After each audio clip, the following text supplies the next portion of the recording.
and was in my house one day, and opened my closet door, and there were ties, I don't know, probably 28 ties, I don't know, there could be 15, I don't know how many, and she was fitting everything, and she was angling everything, as you don't, but as many newspaper people do. And it came out in print, I have one tie. She saw all the rest. That's what I hate. Must have been the longest tie in history. Monty? I'll forget that. Do you own a tuxedo or a full dress? Mm-hmm. Is that one of the 3 suits? No. When do you wear it? Well, for instance, if you're going to a premiere of a film, of your own film, you have to wear it. It's an actual black tie. And I wore it also in, heaven help us, way back, in Place in the Sun. It's still horsing around. I don't know if the moths are horsing around with it or not. Same suit? Yeah. Is that the suit that you wore when I saw you at the Congress Hall in Berlin, the opening of the Yes. Yes. I was wondering who the distinguished-looking man who came in with the beard. I didn't recognize you, you know. I know. And yet, strangely enough, in Europe, I get so easily recognized, even with the beard, and sometimes I wear glasses, because I'm fortunate enough as walking along the street, it's only a half a block later they figure, and they turn around, but I'm already 3/4 of a block away. So it's a help to wear the eyeglasses. But with the beard and the glasses, I was recognized. Why did they do it in Europe? You're recognized more readily in Europe than you are here. Apparently, yes. That was the funny one with Kim Novak, wasn't it? People start following me. I mean, it seems ridiculous, doesn't it, to you? Yeah. But that was the funny one with Kim Novak. Kim came up to, they lived near each other, right here in Midtown. And Monty was walking along with a friend, and Kim Novak was walking along with a friend, I hope. And suddenly he walked up to her and said, "May I have your autograph?" And you know something funny? He got it. She didn't recognize him. What happened after that? Then we went around, my friend and I went around the corner, because she lives only a block from me. She said, "Oh, I live on 86th Street." It was about 20 blocks away, but she didn't. There was a huge dog with them. And all of a sudden, I heard these footsteps behind on 61st, wherever. And so she was racing, because her friend told her that it was me. So she came, and that was that. Now, let's get to the story of Freud. I don't know whether you ever follow Variety or the figures, but despite the fact of the newspaper blackout, there are 2 small art theaters here in New York City, Cinema 1 and Cinema 2. I think the total capacity is a little over 800. And yet, this picture is so successful now, and so many people are talking about it, that it has been grossing on an average of $27,000 a week for that small capacity. Does this do something to you? Does this give you a certain amount of satisfaction, despite the fact you haven't got a piece of it? Of course it does. Of course. I'm delighted that it is. Because I suppose one figures, and not irrationally, one figures that one has somehow contributed to the fact of its being a success. It's also selling out in Los Angeles, I'm told. There's only 2 places it's playing right now. I see. So, of course, it does give one satisfaction. Now, you do what we try to do here. We do a lot of homework, so we are fairly familiar with some of the things that you may have forgotten. Now, when you do a picture of Freud, something like Freud, you do a tremendous amount of research and almost live the life of Freud during the making of the film, I presume. What little things did you learn about Freud that are not in the picture? Well, I don't know. First of all, I'll start with the beginning part of your question, which is about living the character. One really doesn't. Somewhere in your subconscious, it's going on all the time, because you want to know, how to get at a scene brighter. That's not an English sentence, but you know what I mean? Mm-hmm. How to make the scene better.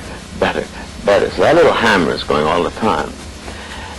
If you lived the part all the time, you'd be dead before the picture was shot. Finished. Little things, I don't know. There are many little things one finds out, like, a big thing is has being a neurasthenic, which is the reason why he, one of the things that led to his wanting to and doing his own self-analysis. first psychoanalysis that was ever done. He did it on himself. He laid no holds barred, as it were, and he did it. But little things one couldn't use, like the fact he had catarrh, and the fact that at one point he had a nerve ailment, and one didn't want to cough one's way through the picture. There are certain things where you take not license but liberty. You don't say that. He looked, I don't know how old he was when he was dead. He died in London. He had been spirited out of Vienna when the Nazis came. And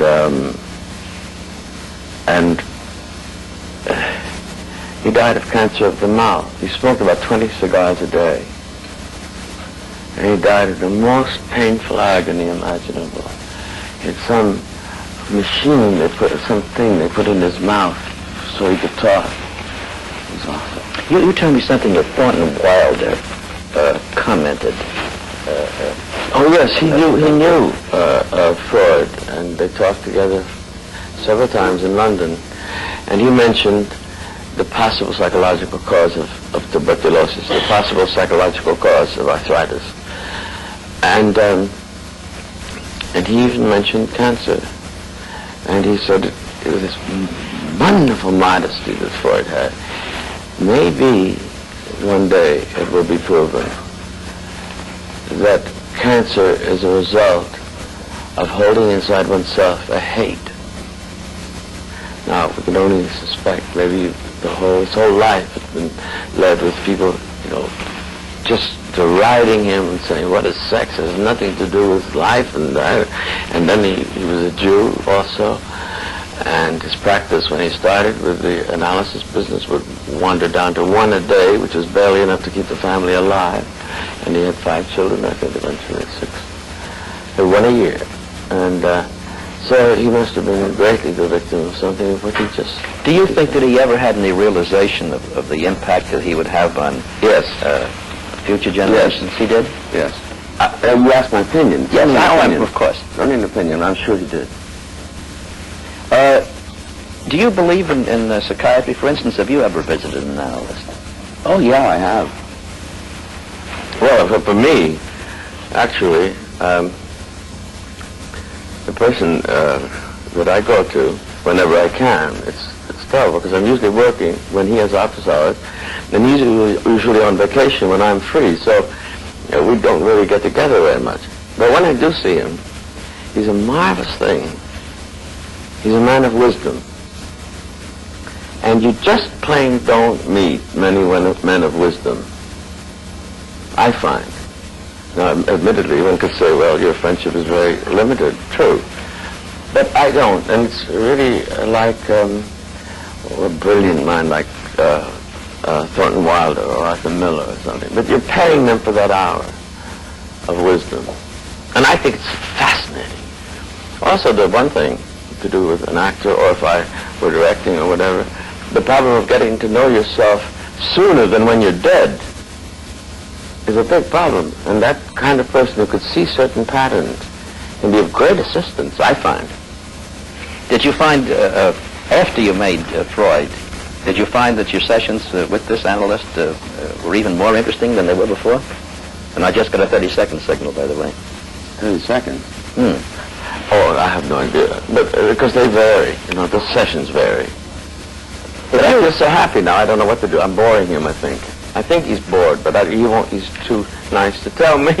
Well, I'm sure he isn't, and I think that with the experience you had in making this motion picture, that the next time you visit with him, you ought to sit up and let him lie down. Yeah. This might be the way to do it. It is funny, I must say, to go to an analyst, and you have played Freud, and he's funny that Mind tell you what a delight it's been, sitting here and chatting for this hour, and I'm so sorry that the end of the hour came so fast. I thought we had 60 minutes, but it turned out to be 59 and 9/10, I guess. And I hope that, we visit again here anytime. I enjoy it. Love to. And thanks so very much. And now we're going to, I think, first have a brief commercial, and then Marilyn is going to talk about next week. So don't go away. Huh?